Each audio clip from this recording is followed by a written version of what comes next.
Halo semuanya, balik lagi sama gue Ayu. Apa itu flagship killer? Bisa jadi ini jawaban Realme kalau seandainya ditanya mau bikin flagship killer lagi apa enggak. Karena ternyata Realme ini sekarang udah bikin flagship beneran.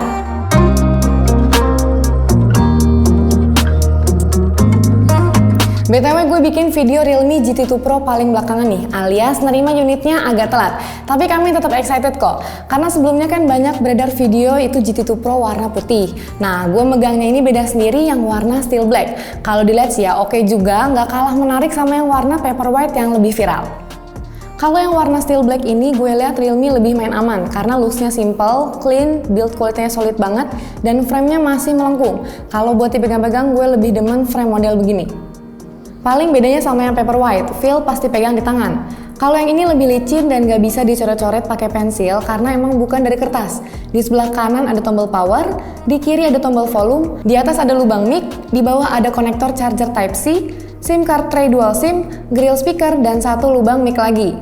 GT2 Pro ini punya layar 6,7 inci yang agak ngagetin, resolusinya udah 2K nih, mantep nggak tuh? Panelnya juga udah AMOLED LTPO 2.0 dengan lapisan pelindung Corning Gorilla Glass Victus, peak brightness 1400 nits, 100% DCI P3, 1 miliar warna, refresh rate 120Hz, dan udah support playback HDR10+. On paper sih, spek layarnya ini udah kelasan flagship belasan atau malah puluhan juta, ngeri banget. Speknya ini bukan cuma sebatas angka ya, tapi ketika dipakai sehari-hari emang bisa ngeluarin warna yang vibran, tajam, pixelnya juga udah kelihatan rapet banget. Awalnya gue megang emang sempat ngerasa agak oversaturated. Tapi tenang, tinggal switch display profile-nya dari display setting. Kalau gue sih sukanya pakai yang profile natural. Ada juga Pro Mode yang diklaim punya color gamut lebih luas, bisa pilih mode cinematic atau brilliant. Intinya, experience pakai layar ini asik banget. Buat nonton Netflix atau YouTube, warna yang dihasilkan udah pas banget. Apalagi ditemenin sama speaker stereo yang punya kualitas ajib. Speakernya udah mendukung playback Dolby Atmos dan gak ketinggalan, smartphone ini juga punya haptic vibrate yang kualitasnya gak main-main. Dipakai buat feedback pas ngetik enak banget deh. Getar-getarnya berkelas, jauh di atas HP-HP Realme yang pernah gue coba selama ini. Di dalam layar ini juga ada fingerprint yang kecepatan unlock-nya cepet banget. Selain fingerprint, Realme GT2 Pro juga sertain face unlock untuk biometric unlock di HP ini. Untuk operating, sistem Realme GT2 Pro ini menggunakan Realme UI 3.0 dengan basis Android 12 dan security update di Februari 2022. Menurut gue sih, UI-nya udah simple ya, karena kan makin kesini Realme UI makin mirip pure Android. Bener-bener responsif dan smooth, paling ada sedikit bloatware yang enaknya bisa langsung di-uninstall. Realme GT2 Pro ini kan kami nyebutnya flagship beneran ya, jadi udah pasti 1000% makainya chipset Snapdragon 8 Gen 1. RAM-nya juga lumayan, dapat 12GB yang masih bisa extend sampai 3GB, dan storage-nya 256GB. Kalau gue tes pakai Antutu benchmark, dapat total skor di 900 ribuan. Dan jangan lupa, buat naikin performanya, Realme kasih fitur GT Mode, semacam overclock gitu yang bisa diaktifin di panel setting baterai. Gue juga coba main game Genshin Impact di GT Mode aktif. By default, dapat settingan high 60fps. Selama gue main gak ada kendala ya, lancar terus tanpa lag, stuttering, atau frame drop. Mulai kerasa hangat saat udah main di atas 20 menitan, dan biasanya di sini GT Mode-nya akan otomatis mati. Tapi setelah mati, experience yang gue rasain pas main game ini tetap lancar kok, dan respon layarnya juara banget. Buat main game sih responsif banget. Main PUBG Mobile di settingan Ultra HD dengan frame rate Ultra juga nggak ada masalah. Nggak ada lag sama sekali dari awal mulai main sampai matchnya selesai.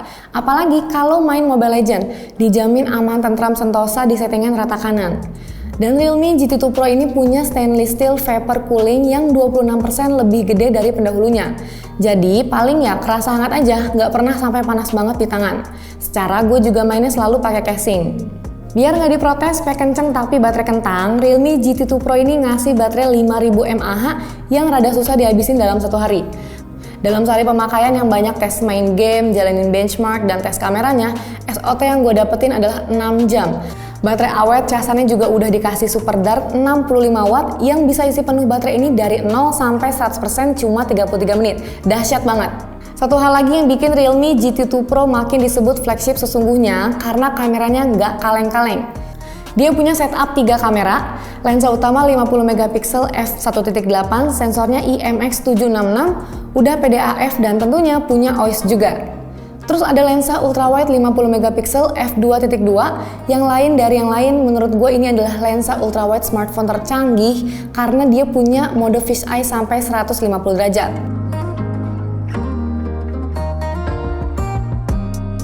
Ditambah lagi ada satu lensa 3 megapiksel buat kamera mikro dengan 40 kali perbesaran plus autofocus. Untuk foto daylight nggak usah diraguin lagi, kualitas fotonya udah flagship banget. Antara dua lensa ini pun gak ada color shifting yang berarti. Cuma kameranya menurut gua masih agak struggle kalau pakai mode auto di low light. Tapi tenang, karena ada mode night, kalian tau lah ya, mode night di HP flagship itu kualitasnya kayak gimana, beneran efektif, bukan cuma gimmick.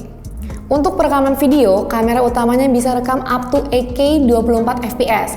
Tapi jujur li sih, gua belum pakai resolusi ini.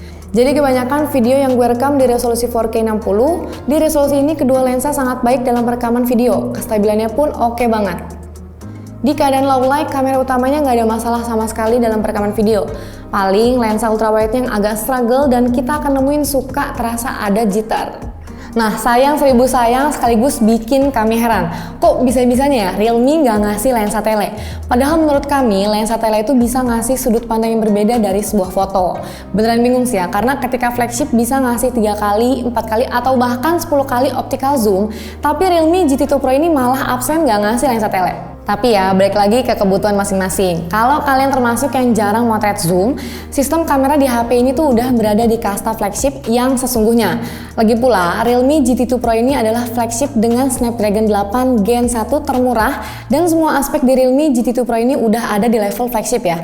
Jadi kalau Realme GT2 Pro ini udah ada di keranjang belanjaan kalian, jangan ragu buat check out sekarang karena gue jamin kalian gak bakal nyesal.